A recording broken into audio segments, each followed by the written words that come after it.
લગ્ન પછી પહેલીવાર પતિને મળવા લંડન જઈ રહેલી રાજસ્થાની યુવતીનું પ્લેન ક્રેશમાં મોત.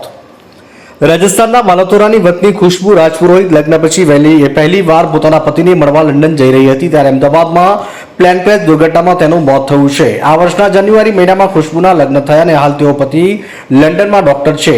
ખુશ્બુના પરિવારજનો તેને એરપોર્ટ સુધી મૂકવા આવ્યા હતા. તેના પિતાએ લખ્યું કે આશીર્વાદ ખુશ્બુ બેટા ગોઈંગ ટુ લંડન.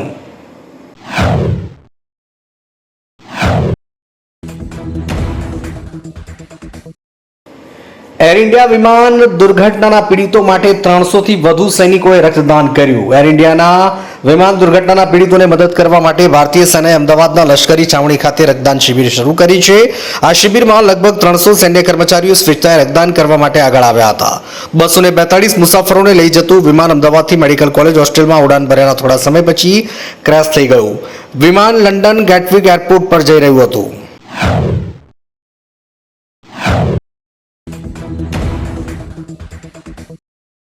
એસએમસીની ટીમે બિલિયાપુરા ખાતે કટિંગ થતો બુટલેટ મોહસિન શેખનો 18.25 લાખનો વિદેશી દારૂ ઝડપી પાડ્યો.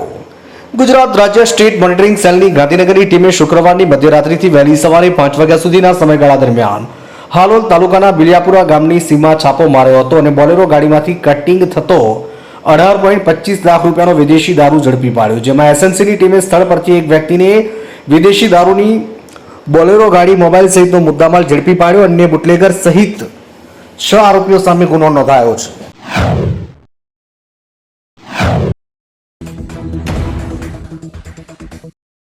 દાખલારૂપ ચુકાદો. મોરબીમાં થયેલ ટ્રિપલ મર્ડરના બનાવમાં 11 આરોપીને આજીવન કેદની સજા ફટકારતી ડિસ્ટ્રિક્ટ કોર્ટ.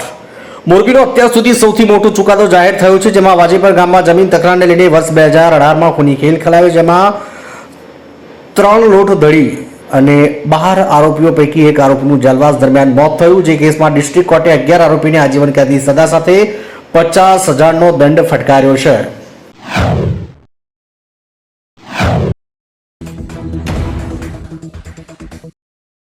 આદિવાસી નેતા દિલીપ છોટુ વસાવાએ આદિવાસી સમાજને 15 તારીખે દેવમોગરા આવવા કર્યું આહવાન.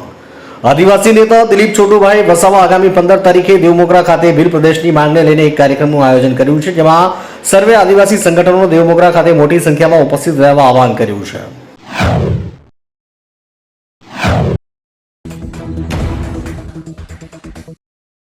વિજય રૂપાણી પહેલા 5 જૂને જવાના હતા લંડન, 2 વાર ટિકિટ કરાવી કેન્સલ. અહેવાલ મુજબ ગુજરાતના પૂર્વ મુખ્યમંત્રી વિજય રૂપાણીએ લંડન જવા માટે 5 અને બાદમાં તે કેન્સલ કરી 10 જૂની ટિકિટ બુક કરાવી અને તેમની સાથે નીતિન ભારદ્વાજ અને ધનસુખ બંડેરીએ પણ ટિકિટ બુક કરાવી. જોકે 5 જૂને બંડેરી અને 10 જૂને વિજય રૂપાણીએ નીતિન ભારદ્વાજને લંડન મોકલ્યા હતા. પંજાબ અને ગુજરાતમાં પેટા ચૂંટણી હોવાથી વિજય રૂપાણીએ ટિકિટ કેન્સલ કરાવી હતી.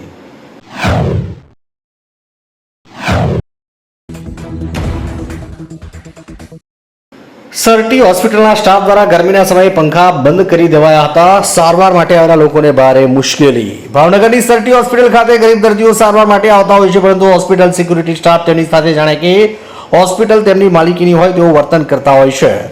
આજે એક પિતા પોતાની માસૂમ બાળકીને સારવાર માટે સરટી હોસ્પિટલ લાવ્યા અને આ સંજોગોમાં મહિલા સિક્યુરિટી સ્ટાફે પંખો બંધ કરી દીધો અને પંખો મારા ઘરેથી લાવી છું, તમારે અહીંયા નહીં ઊભું રહેવાનું એમ કહી ધમકી આપી હતી.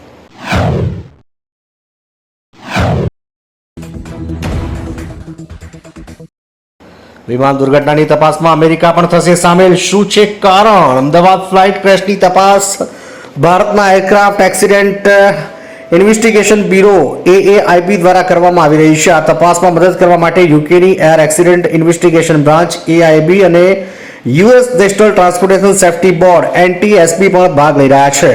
આ દુર્ઘટના જે વિમાનમાં થઈ તેનું ઉત્પાદન અમેરિકા કરતું હોવાને કારણે ટેકનિકલ પાસાઓની તપાસ કરશે.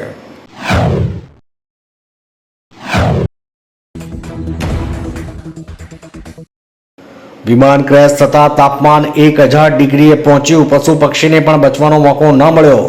અમદાવાદમાં ક્રેશ થયેલા પ્લેનની અંદર અને આસપાસનું તાપમાન લગભગ 1000 ડિગ્રી સેલ્સિયસ સુધી પહોંચી ગયું. અધિકારીઓએ જણાવ્યું કે અકસ્માત સ્થળે હાજર કૂતરા અને પક્ષીઓ પણ બચી શક્યા ન હતા. ફાયર વિભાગના એક વરિષ્ઠ અધિકારીએ જણાવ્યું કે પ્લેનની ઇંધણ ટાંકી ફાટતાની સાથે આગની જ્વાળાઓ વધવા લાગી, જેના કારણે કોઈના બચવાનો કોઈ અવકાશ રહ્યો નહીં. પ્લેનમાં 1,26,907 લીટર ઈંધણ હતું.